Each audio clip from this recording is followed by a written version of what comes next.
Bonjour à tous. Alors aujourd'hui, je vous propose un exercice sur les suites arithmétiques très important. C'est comment déterminer le terme général d'une suite arithmétique quand on connaît son premier terme et sa raison. Alors la difficulté, elle va être évidemment quand le premier terme n'est pas U0. Vous avez des suites arithmétiques qui peuvent commencer uniquement pour n égale 1, c'est-à-dire qui commencent en U1. Et même certaines vont commencer en U2.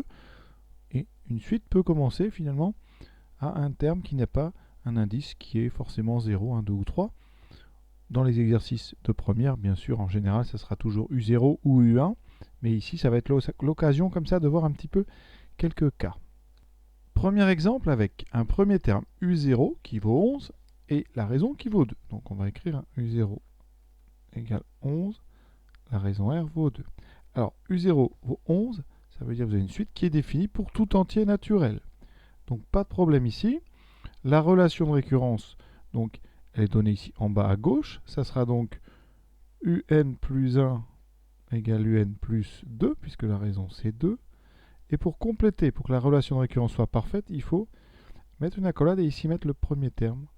La suite ici c'est donc U0 égale 11. Ce terme U0 va vous permettre de calculer grâce à la relation de récurrence U1, qui lui-même vous permettra de calculer U2, et ainsi de suite. Pour avoir plus d'informations rapidement sur la suite, c'est bien d'avoir son terme général. Et dans le cas des suites arithmétiques, on peut tout de suite, à partir de cette relation de proche en proche, donc relation de récurrence, avoir la formule générale, qu'on appelle donc le terme général, qui donne un en fonction de n. Et ici, eh bien, la formule qui va s'appliquer, c'est celle qu'on applique quand on a u0, c'est donc un égale u0 plus n fois la raison, ou r fois n, hein, c'est la même chose. Donc ici, U0, je vais mettre 11. Et ici, je vais mettre 2 fois n. Ça veut dire qu'ici, quel que soit n, donc pour tout n entier naturel, on aura un qui va être égal à 11 plus 2 fois n. Ce qu'on peut dire de plus ici, c'est que cette forme 11 plus 2n, on pourrait aussi l'écrire 2n plus 11, et on reconnaît ici une fonction affine. Ça veut dire qu'ici, par exemple, un, ça serait f de n avec une fonction f, hein, qui serait f une fonction affine. Rappel d'une fonction affine, c'est une fonction dont l'expression peut s'écrire ax plus b avec a et b, deux réels. Donc ici, on a une fonction affine avec a égale 2 et b égale 11. Vous voyez, donc dès qu'une suite a un terme général qui est une fonction affine, il y a une propriété qui dit que cette suite sera arithmétique. D'accord ? Et ce qu'on peut dire, c'est que cette formule, elle sert à calculer des termes très vite. Par exemple, si vous voulez U0, en remplaçant n par 0, ça fera 2 fois 0 plus 11. On retrouve bien 11. On peut avoir par exemple U1, qui sera 2 fois 1 plus 11. Ça fera donc 13, mais ça, on aurait pu facilement l'avoir en rajoutant la raison à 11, donc plus 2. Le gros avantage d'une formule comme ça, c'est d'avoir, par exemple, directement U100. U100, c'est donc 2 fois 100 plus 11. Et vous voyez qu'en moins de quelques secondes, on a donc U100 sans avoir besoin de calculer tous les termes avant. Donc ce terme général, il est très important. Donc premier bilan, vous avez ce qu'on appelle la définition par récurrence, autrement appelée de proche en proche, qui permet comme ça d'avoir un terme grâce au précédent. Vous avez ce qu'on appelle le terme général, qui est une formule finalement qui donne directement un en fonction de n, et cette fonction, dans le cas des suites arithmétiques, elle sera affine. Dernière chose à préciser, le sens de variation, c'est très simple.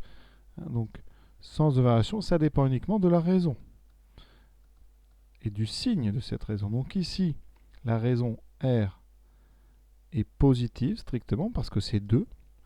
Et donc, la suite un, eh bien, elle est strictement croissante. Ça veut dire que les termes sont de plus en plus grands. Et jamais un terme n'est égal au précédent. Il est toujours strictement plus grand que le précédent. Vous voyez ici, on va partir de 11. Ensuite, on aura 13, puis 15, puis 17, puis 19, puis 21, etc., etc. Ça ne cesse de croître. La suite est strictement croissante. Deuxième exemple, avec une raison négative, moins 0,5. Ça veut dire qu'ici, la définition par récurrence, on va donc donner le premier terme, U0. On part bien donc en n égale 0. Donc c'est une suite qui est définie pour tout n. Hein. D'accord? UN est défini pour n appartenant à grand N. On écrit souvent UN et ici, à côté de la parenthèse en bas à droite, on écrit n appartenant à n. La relation donc de récurrence, eh bien, pour avoir un terme, vous allez prendre le précédent et cette fois-ci, vous allez lui rajouter moins 0,5. Ce qui revient autrement à écrire, plutôt que de mettre plus moins 0,5, on va directement mettre moins 0,5. Donc ici, vous avez à chaque étape une soustraction. La formule va être la même puisqu'on part de U0. Ça sera donc, comme terme général, UN égale U0 plus donc n fois R ou R fois n, qui donnera donc 1,2 moins 0,5 fois n. Donc ça, je répète, c'est ce qu'on appelle le terme général. Alors quand il y a un moins devant le n, ici on écrit plutôt 1,2 d'abord, mais il n'y a pas vraiment il n'y a pas de règle, et vous obtenez de toute façon une fonction encore ici affine. Le sens de variation, alors ici ça va être différent parce que la raison est négative, strictement, donc la suite UN est strictement décroissante. Et d'ailleurs on le comprend bien, le premier terme sera 1,2, puis ensuite on va enlever 0,5, donc ça fera 0,7, on enlève encore 0,5, on enlève encore 0,5, on passe, vous voyez, dans les négatifs, et on continue comme ceci, etc. Donc on comprend que ça descend de façon stricte. Troisième exemple, avec ici un premier terme négatif et une raison positive, donc la relation de récurrence, la définition par récurrence, donc on va dire que U0 vaut moins 1 quart, que la raison c'est 1 huitième, donc eh bien UN plus 1 va être égal au terme d'avant, donc UN plus 1 sur 8. 1 sur 8, vous pouvez considérer que c'est 0,125, c'est la même chose. Ça, c'est donc la définition de proche en proche. Le terme général, ici on a U0, donc encore une fois, pas de souci. J'applique la formule U0 plus N fois R ou plus R fois N, qui me donne moins 1 quart plus 1 huitième de N. D'accord? Ça, on reconnaît encore une fois une fonction affine qu'on peut écrire par contre 1 huitième de n moins 1 quart. Si vous n'aimez pas les fractions, ici on peut écrire 0,125 n moins 0,25. Voilà. Le sens de variation ne pose aucun problème. La raison c'est 1 huitième et 1 huitième c'est positif. D'accord? Et donc ici la suite UN va être strictement croissante. Quatrième exemple. Son premier terme est U1. Alors attention ici, la suite démarre à U1. Donc elle n'est pas définie pour n égale 0. Donc vous devez comprendre que U0 n'existe pas. Conséquence, c'est que ma formule, celle que j'utilise depuis le début, celle d'en bas ici, elle ne va pas marcher parce qu'elle marche là quand on a une suite qui démarre à U0. Donc il faut utiliser une autre suite, une autre formule qui va s'adapter. Il faut bien comprendre que quand on écrit UN égale U0 plus R fois N, ça veut dire qu'à chaque fois on avance dans les suites, on rajoute une fois la raison. Donc pour aller de 0 à N, on va rajouter N fois la raison. Si vous voulez, vous démarrer à U1. Eh bien ici, ça veut dire que vous aurez une raison de moins à rajouter. C'est pour ça que la formule est très simple. Ça sera donc R. Alors on va mettre le N devant. Ça sera N moins 1. Vous avez une fois de moins la raison à ajouter. Et donc pour ne pas se perdre dans ces petites formules, c'est très simple. Vous avez ici une suite avec un indice. Ici ça sera N. Vous avez ici U1. Eh bien le coefficient que vous allez mettre dans la parenthèse, le nombre que vous allez mettre dans la parenthèse, mais il est tel que quand vous faites 1 plus ce nombre, vous devez trouver n. Donc ici, vous voyez, je vais mettre n moins 1. Comme ça, je fais n moins 1 plus 1 et je retrouve n. D'accord? Donc ici, dans notre exemple, ça fera U1, donc 3, plus n moins 1 multiplié par 7. Donc le terme général, on peut le développer si on veut. Ça fait donc 3 plus 7n moins 7. On obtient donc 7n moins 4. Par contre, ici, ce terme général, il sera valable pour n strictement supérieur à 0, donc pour n supérieur ou égal à 1. Vous ne pouvez pas l'utiliser pour calculer U0. Et pour illustrer cette formule dont je viens de vous parler, si par exemple vous avez U17, et qu'ici vous avez 12, eh bien, vous allez ici rajouter, eh bien, 17 moins 12, c'est-à-dire 5 fois la raison, de façon à ce que 12 plus 5 donne 17. Et ici, 1 plus n moins 1 donne n. Et d'ailleurs, dans la formule classique, un égale u0 plus nr, on a 0 plus n qui fait bien n. Donc cette remarque, elle va être valable tout le temps pour les suites donc arithmétiques. Et donc, ce qu'il faut retenir, c'est deux formules, on va dire, qui vont couvrir la plupart des cas. Quand la suite commence à u0, eh bien vous retenez un égale u0 plus n fois r. Quand la suite commence à u1, vous retenez un égale u1 plus n moins 1 fois r. On termine quand même sur le sens de variation. Ici, la raison c'est 7, elle est donc strictement positive. La suite un est strictement croissante. Dernier exemple, avec un premier terme U2. Donc ici, vous devez comprendre que U0 et U1 n'existent pas.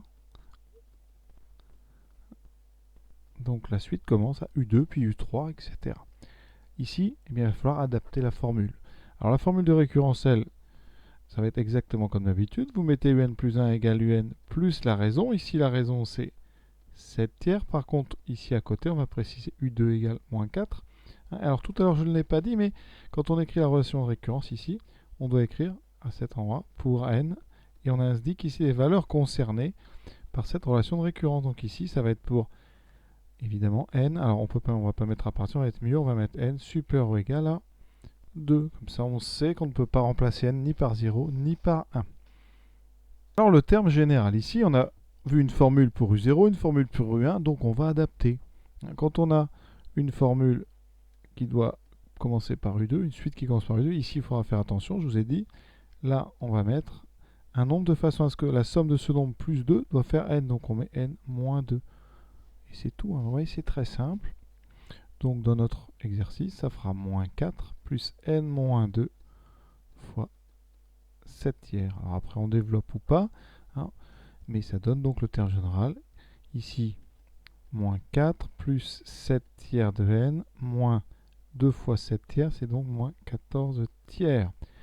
Alors 4, on va le mettre sous la forme donc moins 12 tiers. On a moins 12 tiers, moins 14 tiers, plus 7 tiers de n. Donc le terme général, c'est 7 tiers de n moins 26 tiers.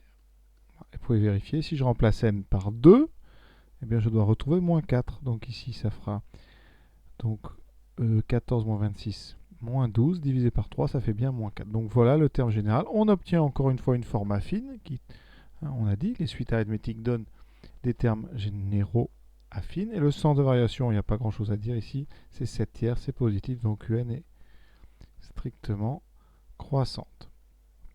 Donc on pense bien, surtout, à adapter la formule que vous avez dans le cours en fonction du terme que vous avez, si c'est U0, si c'est U1 ou si c'est U2. Mais la plupart du temps, ça sera U0 ou U1. Pour finir, un dernier petit exemple que je vais rajouter. Donc ici, je vais considérer une suite de raison 2. Donc ça, c'est bien la définition par récurrence d'une suite de raison 2, suite arithmétique. Alors ici, 3 cas de figure. Comme ça fera un petit peu tout. Si on vous donne U0, si on sait que la suite, elle existe à partir de U0. Par exemple, U0 égale 1. Dans ce cas-là, avec ça, vous allez appliquer la première formule. Vous direz que UN, c'est donc U0 plus NR, donc 1 plus 2 fois N. Si on vous dit que la suite commence à N égale 1, donc et qu'on vous donne U1, par exemple, égale à 1, vous allez appliquer donc la formule adaptée, U1 plus N moins 1 fois R. Et donc ici, j'aurai 1 plus N moins 1 fois 2. Évidemment, ça donne une autre suite que celle qui est définie par U0 égale 1. Et si on vous donne U1 égale U2 égale 1, ben vous allez devoir dire que UN, c'est U2 plus N-1, N-2, pardon, ici, fois 2. Et donc, le premier terme, le rang du premier terme, va être quand même vraiment important. Donc, il faudra bien faire attention à appliquer la formule adéquate. Et on va finir par une dernière remarque. Supposons que je vous donne une relation de récurrence, UN plus 1 égale UN plus 3. Donc là, on reconnaît une suite arithmétique de raison 3. Et si je vous dis qu'elle est, par exemple, cette suite existe pour n à partir de donc 0 pour n entier naturel, mais que je vous donne U1, eh bien vous pouvez très bien utiliser la formule avec U1 pour trouver le terme général qui marchera quand même pour U0. Ça veut dire qu'ici, je vais dire que UN, c'est U1 plus n-1 fois 3. D'accord? C'est-à-dire, donc, ici, je vais vous dire U1 égale 2, par exemple. Ça fait 2 plus 3n moins 1. J'obtiens en développant, donc 2 plus 3n moins 3, donc 3n moins 1. Voilà. Est-ce que cette relation, elle est bonne? Est-ce que j'aurais trouvé la même chose si j'avais utilisé U0? Alors déjà, je vais essayer de trouver U0. On a une relation arithmétique. Donc si U1 vaut 2, U0, la raison c'est 3, ça sera donc 2 moins 3. Donc c'est moins 1. Vous voyez bien, pour aller de U0 à U1, j'ai bien rajouté 3. Donc dans l'autre sens, il faut que j'enlève 3. Si j'utilise la formule qui part de U0, j'aurai U0 plus 3 fois n. Donc moins 1 plus 3 fois n. Vous voyez, on retrouve la même formule, et heureusement. Donc on peut comme ça utiliser les formules en fonction des données du texte et adapter ça de façon, on va dire, intelligente. C'est pas toujours facile parce que c'est nouveau pour vous, mais les suites, vraiment, c'est très très important en mathématiques. Voilà. Donc on va s'arrêter là sur cet exercice. Bien sûr, on en fera beaucoup d'autres. Il faudra faire à chaque fois attention à quelle formule vous utilisez, quand commence la suite, quelle est sa raison, tout ça, c'est des détails qui sont souvent indiqués dans le texte. Voilà, à très bientôt.